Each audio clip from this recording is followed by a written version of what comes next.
Another year, another iPhone. This is the brand new iPhone 17 Pro Max, and I must say, this might just be the nicest color Apple has ever made. It's clean, elegant, and I'm almost certain this will end up being the most sold color of the entire lineup. Apple made an interesting shift this year. They moved away from the titanium design that defined the 15 Pro Max, and instead introduced a new aluminum unibody. The entire frame now curves smoothly around the edges, which gives it a really sleek feel, but it's also noticeably more slippery in the hand. Because of that, the phone no longer has the sandwiched design with separate front and back panels. It feels solid in the hand, almost like a single piece of metal. Another thing worth noting, Pro Max keeps the same dimensions as the 16 Pro Max, which means if you're upgrading from the 15 Pro Max, you'll notice it's slightly larger overall. Especially if you tend to skip generations like I do. It's not a huge difference, but it's definitely noticeable when you compare them side by side. One of my favorite small but impactful upgrades is the relocated MagSafe charging coil. Apple finally moved it a little lower on the back, which means I can now charge wirelessly in my car without the frustrating misalignment that plagued the 15 Pro Max.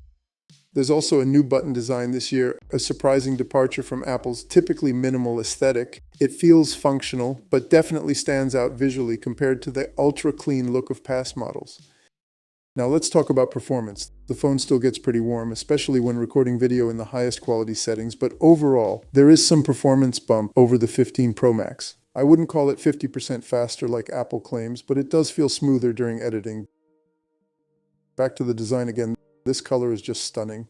Honestly, if this exact finish wasn't available, I probably wouldn't have upgraded from my 15 Pro Max.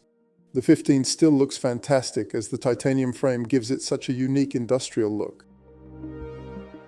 On the software side, I haven't had much time to explore everything yet, but here are some first impressions.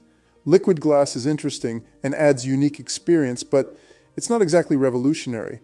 What I absolutely love is the new call screening feature. I get around 25 spam or scam calls a day, and this alone feels like a game changer for everyday use, especially when you have business number. Despite all the internal upgrades and Apple's performance claims, there are still some frustrating limitations. You still can't record ProRAW 4K 60 FPS directly onto the phone's internal storage. You'll need to connect an external drive even when using apps like Blackmagic Camera. That might be because iPhone now records in ProRAW RAW, which can be captured in either log or HDR. This is huge for creators who want to color grade footage straight from the phone. For photos, they added ProRAW photo format. This is log footage and color graded footage. And this is ProRAW HDR straight from the phone.